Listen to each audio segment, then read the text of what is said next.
From their perspective, the reason was that Christianity was a giant obstacle to their plans. You couldn't eliminate private property when God said, "Thou shalt not steal." You can't steal people's stuff if everybody believes that it's a divine decree that you not steal people's stuff.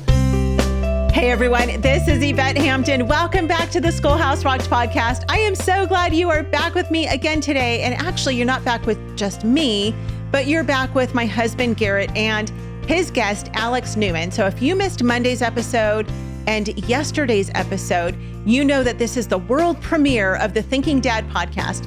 This is my husband's new podcast, and he is with his guest, his first guest, Alex Newman, and they're talking about education and biblical education and the importance of teaching our kids everything from a biblical perspective and how that plays into culture. And there's just so much packed into this conversation. You guys are going to be so encouraged by it. And so be sure to listen. Today is part 2. Tomorrow we're going to play part 3 of that interview, and I know you're going to be blessed by it. But before we play part 2, I want to say thank you again to our sponsor, BJU Press Homeschool. If you're looking for great homeschool curriculum that will really teach your kids everything from a strong biblical worldview, try them out at bjupresshomeschool.com. Now enjoy part 2 of Garrett's interview with Alex Newman on the Thinking Dad podcast. All right, let's get back to our conversation with Alex. Alex, I have in my hands your brand new book, which I actually got to see before it was released, and I wrote an endorsement for it. And I'm going to do maybe the tackiest host thing ever. I'm going to read a portion of my endorsement because I think it's so important in this conversation. When I wrote that, I said, it's long been acceptable in the public discourse to say that public schools are failing. This statement is usually accompanied by a cry for more money, smaller class sizes, revised standards, improved teacher training, increased choice, or some other half measure to fix public education. Alex, are the schools failing or broken? I wish they were, because, we can fix things that are broken. When my car breaks, I either open up the hood and fix it myself, or I take it down to the mechanic and have him fix it, or, buy the parts and do it myself, or have one of my kids do it. But unfortunately, we're dealing with something here with these government schools that is actually working exactly as intended by the people who designed it and who foisted it upon our country. And I think we start from the biblical premise, right? Who should be in charge of education? And the answer is not government. Right? This is a new phenomenon. For almost 2,000 years of church history, almost everybody understood that education, discipleship, was not part of the duties of the civil government, of Caesar, of the governmental sphere. So we're starting off already on an erroneous foundation. We have put the responsibility over education on an institution that was never designed or intended to have that responsibility. But the reality is, and what we show in the first 4 chapters of this book, is that the people who dreamed up this system, the people who implemented this system, the people who reformed this system to turn it from what it was into what it is today, always had a plan. And that plan always was, from the very beginning, to undermine the Christian faith, to undermine the family, to undermine biblical principles like private property, like the free enterprise system, like the nuclear family, like the purpose of government. So that was always the intention. And this can be proven. This is not something that we have to speculate about. We've got the primary source documents, the writings of the architects of this system. And so I get frustrated when I hear people say the system is broken. It's not broken. It's designed to do what it's doing. And that's the hardest thing to get people to understand, Garritt. I'll stand on a stage and tell 100 people, hey, the system is working as intended.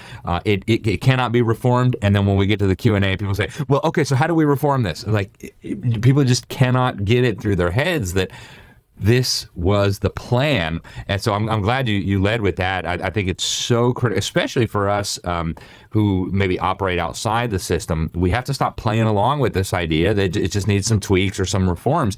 It's like a cancer. It needs to be completely eliminated. And I'm not anti-education.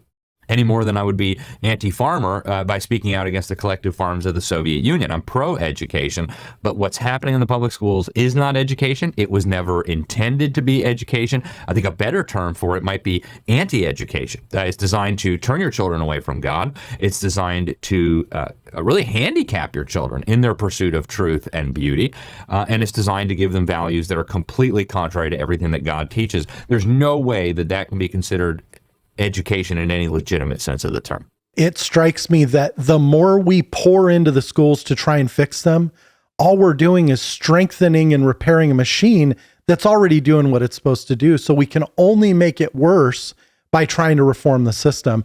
It really is time to start from scratch. And that foundation you mentioned was that ultimately parents are responsible, and parents should be the primary educators of our kids. So it also strikes me that we need to be very careful as Christians when we lean toward the idea of Christian education in general, that we're not replacing the broken public school system with the Christian model of that. We need to be careful that parents are still the primary educators, and that the foundations of that don't model after this thing that we know doesn't work for our nation. You have talked about Robert Owen and you glossed over John Dewey a little bit. Go back to the beginning and tell us who the people were who put this into play and what was their motivation. I know you've said Robert Owen meant to undermine the Christian faith. Go into that a little further. Yeah, happy to do it. And I think Robert Owen is such an important historical figure, and he's almost completely unknown today.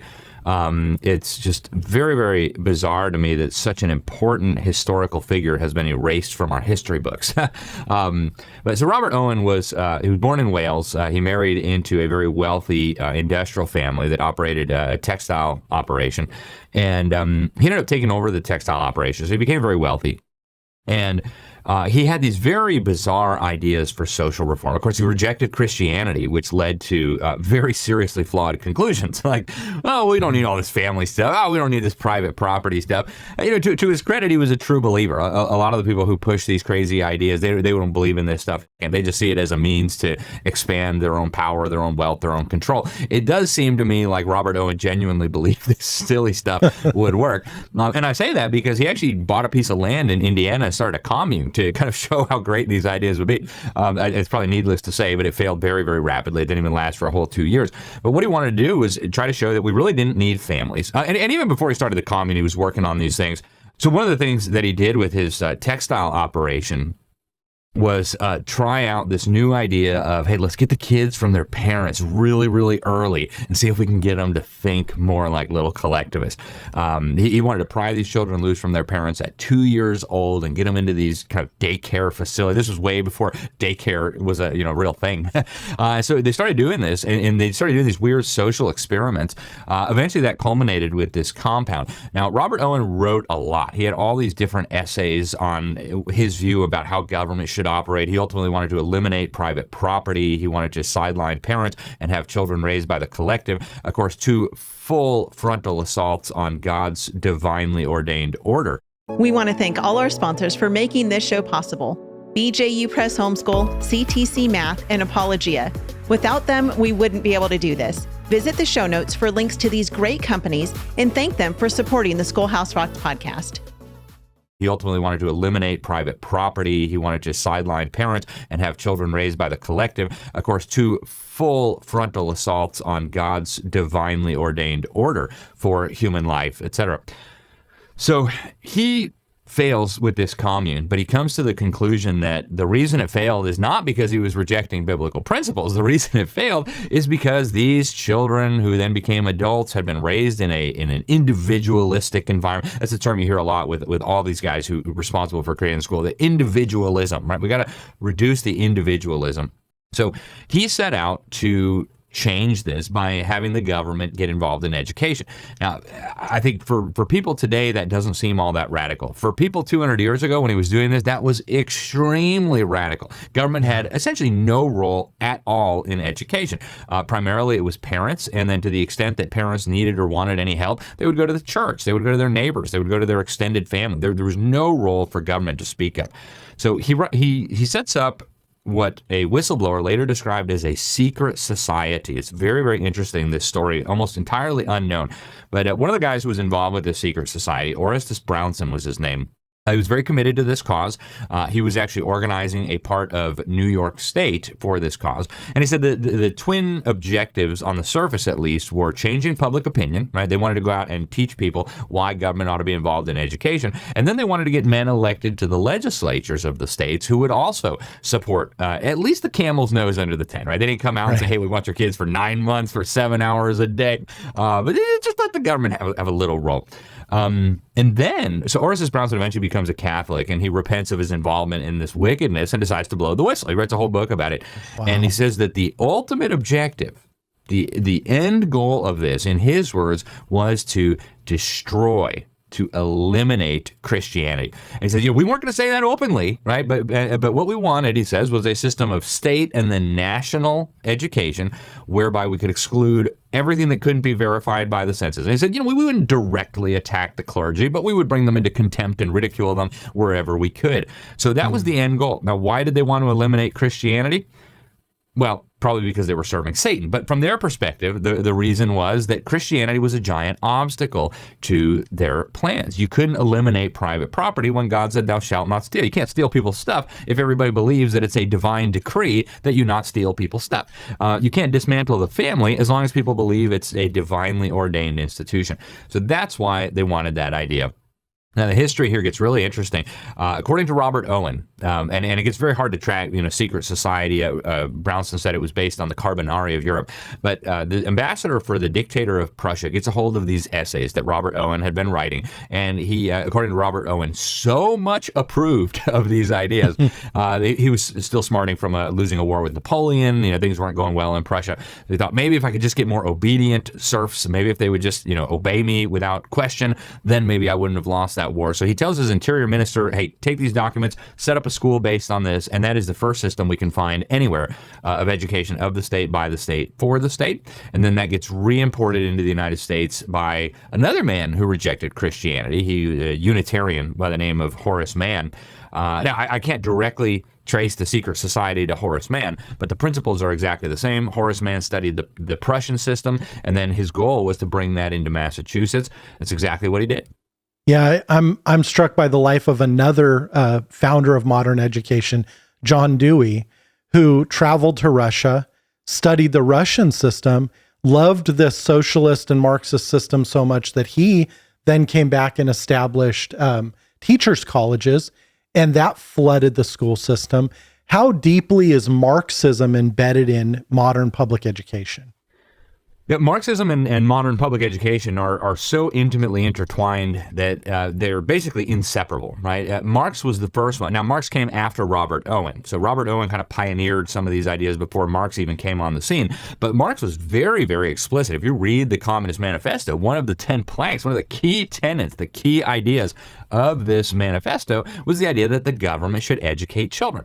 And people today read over that and they don't think it's a big deal, but they don't understand how unbelievably radical that sounded in the mid-1800s to people who had no conception of government involvement in education. So it's a Marxist idea.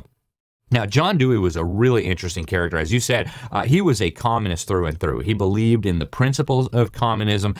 He went to the Soviet Union, and if you want to see what he thought about the Soviet Union, he left a huge paper trail. He wrote all these articles in the New Republic magazine, which are still available today. It's absolutely bonkers. I mean, you think this guy must have just lived in a different universe or something. No mention of the mass murder, no mention of the just ruthless and barbaric persecution of Christians, the effort to exterminate the church. None of that, right? Instead, he's crowing about the wonderful instilling of a collectivistic mentality into the children in these government institutions pretending to be schools. It's just bonkers. And so he ends up taking the system that Horace Mann had laid down and really weaponizing it radically. I mean, because, Horace Mann would have liked to, I think, seen some of these things, but America was still way too Christian. I mean, when he proposed getting the Bible out of the schools, that was like, really? I mean, what is this guy talking about? How would you educate children without the Bible? By the time John Dewey comes along, we had already been dumbed down. We had already been through a generation or two of this. So by the time World War I is over, for the first time in American history, you have most children in government schools. And John Dewey, without even a close second, became the dominant influence in this school system. He did have one difference of opinion with the Marxists, and I think it's important in the interest of fairness to point this out. Marx and most of his disciples believed in violent revolution. They believed that the proletariat should rise up and essentially wage war on the bourgeoisie, the property owners, the businessmen, the owners of capital, etc. He believed that violence was a critical part of bringing about this utopia. He had this kind of dialectical view of history where conflict is what produces evolution, etc. And so he believed that a violent conflict was necessary to bring this about. John Dewey, in his defense, did not advocate a violent overthrow of the existing system. He advocated for a gradual approach. So he believed in the same end, he just had a different view on the means. Marx said, hey, let's rise up and murder these people, basically, if they want to submit to our new dictatorship of the proletariat. John Dewey said, no, that's not going to be effective. Let's do this gradually. Let's brainwash the children through a government school system. Let's get them little by little to embrace these ideas. He actually pointed to a novel that had been published in 1888 by another very, very prominent American socialist, who, again, has been written out of our history books despite his importance. His name was Edward Bellamy. This guy was so influential that all over the country, these Bellamy societies were popping up, where all these intellectuals would get together and talk about how do we get there. And the goal, as Edward Bellamy put it out, he outlined it in his book, Looking Backward. He outlined this future of a communist America in the year 2000 where there would be no private property, where the family would disintegrate, and we'd have this utopia. So that was John Dewey's view, and he worked really, really hard to bring that view about through the manipulation of children in the schools. I hope you've enjoyed part 2 of Garrett's interview with Alex Newman on the Thinking Dad podcast. Stay tuned to the very end to hear what's coming up next on the podcast. And again, you can find everything at our website, schoolhouserocked.com, where you can watch the movie for free, Schoolhouse Rocked, The Homeschool Revolution, which was directed by my husband, Garritt Hampton. And you can also make a donation if you'd like to make a donation to the Schoolhouse Rocked ministry or find anything else. You can find it there, schoolhouserocked.com. Have a great rest of your day, and we will see you back here tomorrow for part 3. Bye. I think it can be easily demonstrated that John Dewey understood that literacy was the key to, first of all, biblical understanding. Second of all, independence and freedom. If you can't educate yourself, you are a helpless person. Today with YouTube and audiobooks, some of us can overcome that handicap. But 100 years ago, we didn't have YouTube and audiobooks, right? You were completely at the mercy of the education establishment if you couldn't read. So I think this was done deliberately for the purpose of dumbing down Americans so that they could be manipulated into giving up their freedoms, giving up their families, and ultimately surrendering all of the things that God had blessed our nation with, that we were entrusted to be good stewards over.